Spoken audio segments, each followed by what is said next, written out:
Magandang araw po sa inyong lahat mga kababayan at welcome back dito po sa PNR. At ito nga mga kababayan, breaking update, OMG.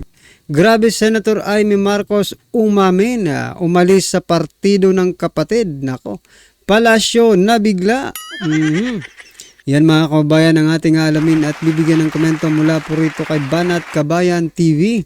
Nasa description po ang full video link ng video ito. Subscribe na po kayo. At eto nga mga kababayan, nasa thumbnail po natin, makabagbag damdamin.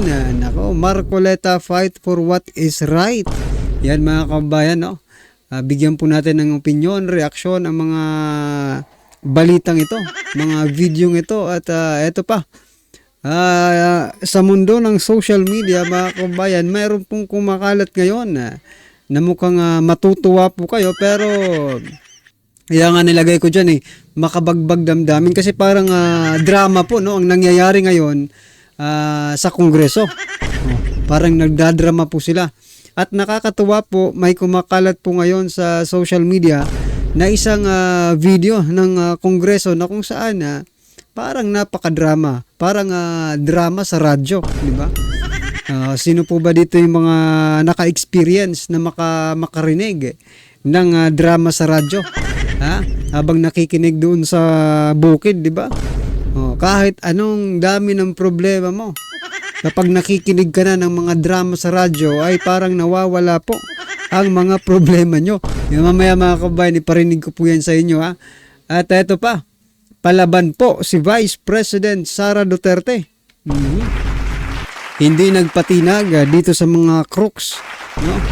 Sa mga tunggrista sa Kamara. At si Tulfo, Nako, mayroon pong nag-post about kay Raffy Tulfo mga kababayan. At mamaya reveal po natin yan kung ano yan. At eto na nga, simulan na po natin dito kay Congressman Marcoleta. Eto po, pakinggan po natin.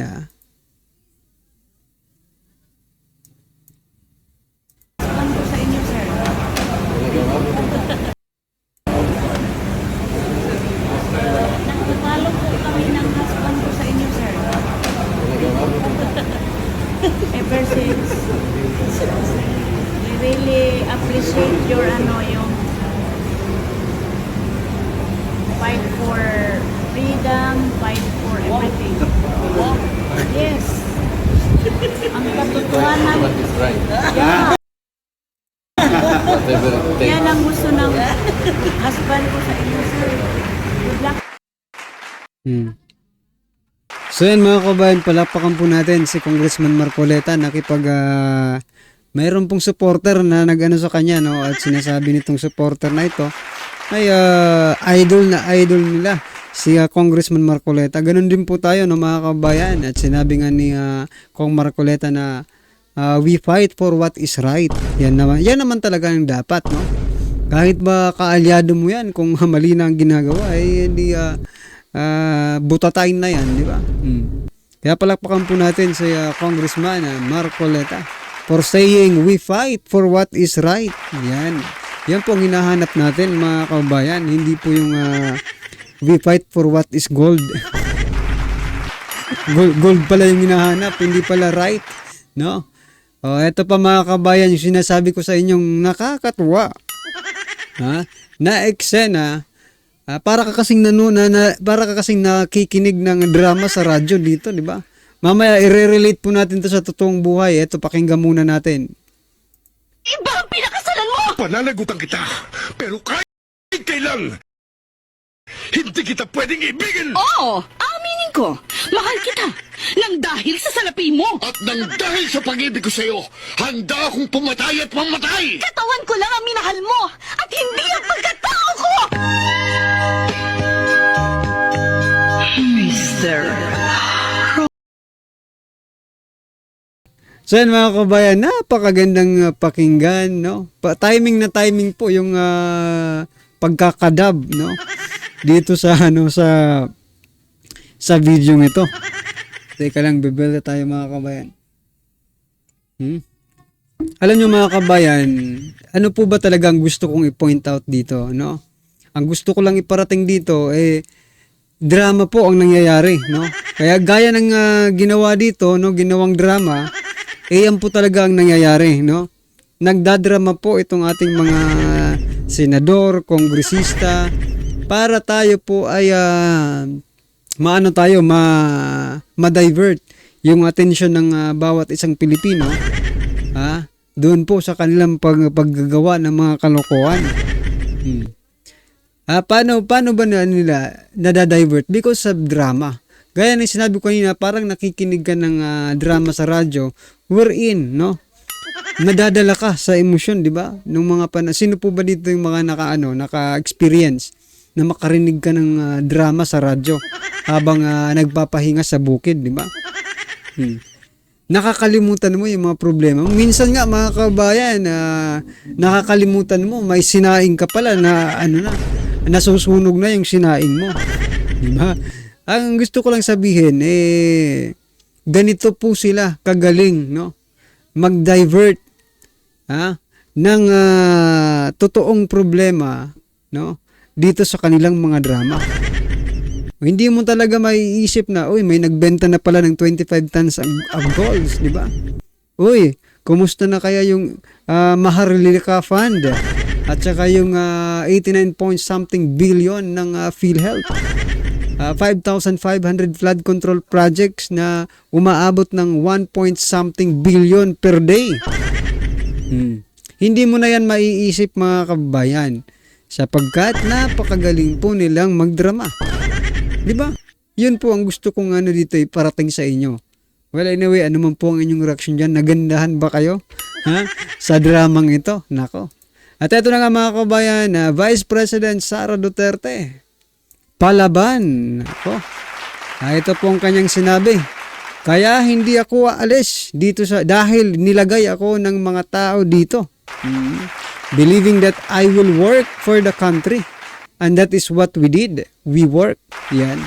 Palakpakan po natin mga kabayan. Kasi itong mga young guns at ibang mga si Erwin Tulfo, no? Itong mga kabayan black. At marami pang iba ang gusto ng pababain sa pwesto ang ating vice presidente. Pero ito lang ang sagot ng ating matapang na vice president. Hindi siya aalis. Ang makakapag-alis lang sa kanya, mga kabayan, yung 32 million na bumoto sa kanya. Kung sang-ayon ka po sa akin, yun lang talaga. Wala nang iba. Di ba? Maliban na lang. Kung talagang wala, ino-operate ngayon ino-operate po ang ating Vice President mga kababayan. At ito pa mga kababayan, mula po ito. Baka nabasa nyo na ito mga kababayan, no? Kumakalat ito ngayon sa social media wherein marami po ang nagsishare. Maybe natatamaan sila or yun din ang pakiramdam nila. Di ba? Sabi po dito sa post ni shinare nga ni Tio Moreno, Bob Mango. Bob Mango. Ito po ang sabi niya. We can't trust Rafi Tulfo. He has manipulated the mind of the masses with his mastery of TV and social media. Nako. To look like a knight in the shining armor. Don't fall for the trap. Trap daw mga kababayan. Sa bagay, parang yung nangyari dito, parang yung nangyari rin kay PBBM. Anong ibig kong sabihin? Nabudol. Nabudol po ang taong bayan. Kaya mga kababayan, mayroon pang dalawang Tulfo na gusto yatang tumakbo. Ay si Erwin Tulfo, confirm na. Diba? Natatakbong pagka-senador. Ngayon, kung gusto nyo po, na may isa pang Tulfo na iwanan sa air ang investigasyon ng Lotto, di ba? Iboto nyo po. Yan hindi ko po kayo hindi ko po kayo pinipigilan kasi lahat naman po tayo may kanya-kanyang opinion, no? Pero nire-reverse psychology ko lang kayo, no? Sige, iboto nyo po. Di ba? Iboto na para magkaalaman na at malay natin magkaroon ulit ng investigasyon sa Lotto. Sayang naman yung 1 billion. Diba? Anong masasabi niyo dyan mga kababayan? At eto na nga, sama-sama at sabay-sabay po natin pakinggan.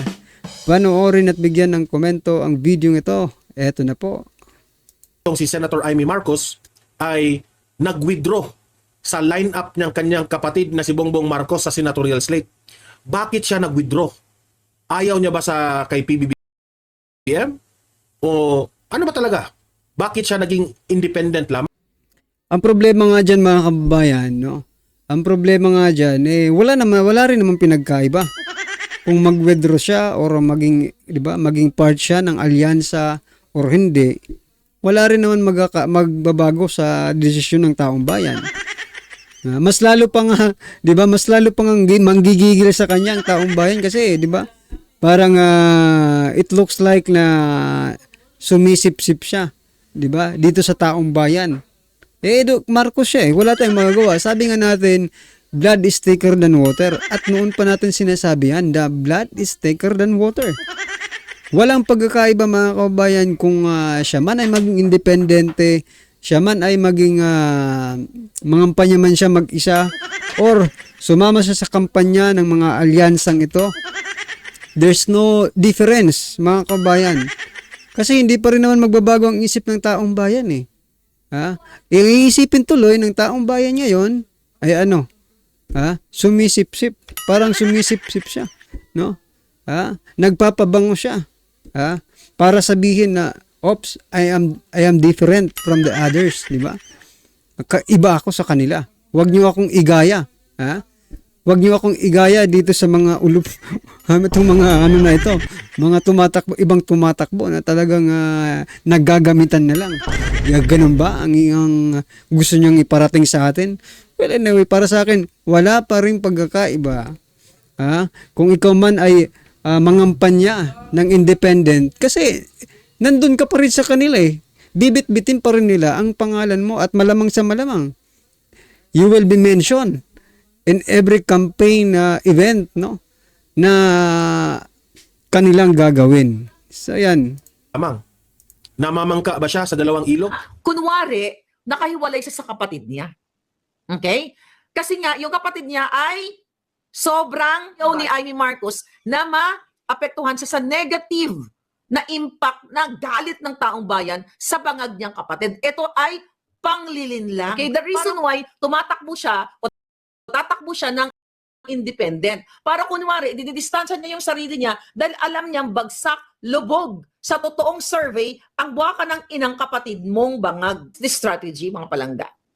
Okay? Itong ginagawa ni Amy Marcos ngayon, mga kababayan, ito ay what? Ito ay what?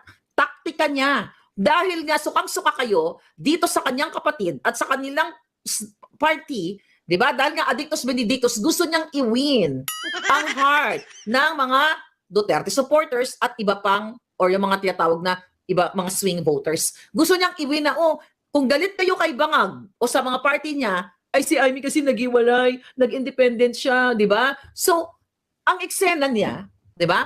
Kunwari, nakahiwalay siya sa kapatid niya. Okay?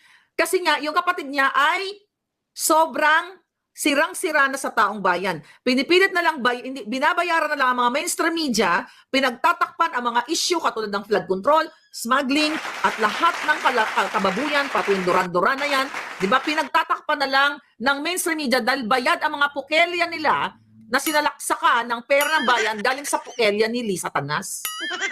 Okay? So ngayon nagpapanggap si Amy Marcos na kunyari ay humiwalay siya dito sa kanyang kapatid, pero possible ito nabibigyan din siya ng pondo galing sa pera ng bayan, galing sa confidential fund sa darating na eleksyon. Diba? Kunwari, mga kababayan, sila ay magkahiwalay kasi ayaw ni Amy Marcos na maapektuhan siya sa negative na impact na galit ng taong bayan sa bangag niyang kapatid. Ito ay panglilin lang. Para kunyari, siya ay maayos ang kanyang plataforma, diba? Pero sa totoo lang, the fact na puring-puri pa rin niya at sinusuportahan niya yung kapatid niyang bangag ay walang patutunguhan dahil once na magwagi siya, just in case na magwagi siya, let's say dinaya nila, sharing of power pa rin, magkakasabwat pa rin sila. Kunyari ngayon, drama-drama lang para hindi siya madamay. Okay? Hindi siya madamay doon sa negative o negativity na ginagawa ng kapatid niya, yung wide, di ba? Yung super talamak na korupsyon sa ating bayan. Yun nga, yung mga issue ng kidnapping, smuggling, party here, party there, birthday, duran-duran, flood control, mga ayuda na walang humpay, na pagbibigay ng ayuda na supposedly yan ay centralized. Dapat yung pagbibigay ng ayuda, forever yan sa gobyerno. Let's say kung DSWD ang hahawak. Ang ginagawa ng mga hinayupak, iba-ibang mga kongresista, senador, ang nagbibigay sa inyo ng ayuda na po-politicize. So yan mga kabayan, isa rin po no, so nakikita ko kung bakit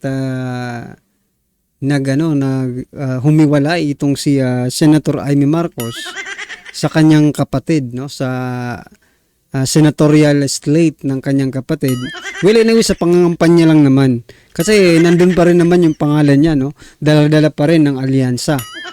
Ang opinion ko lang mga kabayan, dahil baka nahihiya itong si Senator Amy Marcos dahil wala namang maipakitang big project, no?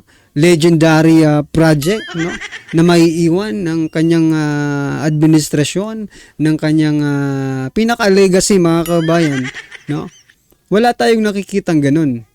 Ano lang bang nakikita natin? Sabi ng iba, yan sa komento, nakikinababasa po natin, sabi po nila na ang legacy lang naman ng administrasyong ito ay ang korupsyon, polboron, at pagbebenta ng ari-arian, gold, ng Pilipinas. O yan, hindi po yan makakalimutan ng taong bayan. O kasi atin yan eh. Sabi pa nga sa komento, dapat muna pinag-usapan yan sa ano. No? Isinama nyo sa usapan ang taong bayan kasi kasama po ang taong bayan dyan eh. Pag-aari din po yan ng taong bayan. Hindi lang po yan pag-aari ng ilang politiko. Diba? Ang gold na yun ay pag-aari ng Pilipinas. Meaning, ikaw na nakikinig ngayon, you have the right, no? Meron po tayong right doon sa ibinenta nila. Oh. At tanong pa nga po ng ilan, makikinabang ba ang taong bayan doon sa pinagbenta ng 25 tons of golds? Oh. Pero, wala po tayong naririnig dito sa Kongreso, sa ating Senado na pag-uusapan kung bakit binenta, saan napunta. Diba? Wala po tayong naririnig. Sila po ang representante. Representative po sila ng taong bayan, ng kanilang distrito. Diba? Kung ang kanilang distrito ay gustong malaman kung anong nangyari dyan, dapat lang mag-ano rin sila ng inquiry or magkaroon sila ng privilege speech. Diba? Patungkol dyan sa 25 tons of golds. Pero wala na po tayong naririnig. Ang ibig sabihin po niyan, thank you. Thank you na lang ang explanation dyan mga kabayan. Okay, thank you po sa inyong lahat. Binenta na po namin ng 25 tons of golds na pumapatak ng bilyon-bilyong salapi. Maraming salamat. Ibabalik po namin ito ngayong eleksyon. Nako, yari tayo dyan. Baka nga gamitin sa eleksyon yan. Makikinabang rin palang taong bayan dyan eh. Ngayong eleksyon. Well, anyway mga kabayan, yan ay opinion lang natin. Wala po tayong basihan, pero ano sa palagay nyo? Sa palagay nyo po ba? It is possible? Well, anyway mga kabayan, ano man po ang inyong opinion, reaksyon patungkol po sa video ito, comment na lang po sa baba para at least alam po ng ating ilang kababayan na mga tulog pa ngayon, no? Baka mamaya pagising nila ay manood sa atin, malambin din nila kung ano po ang inyong opinion. Right? Maraming salamat po.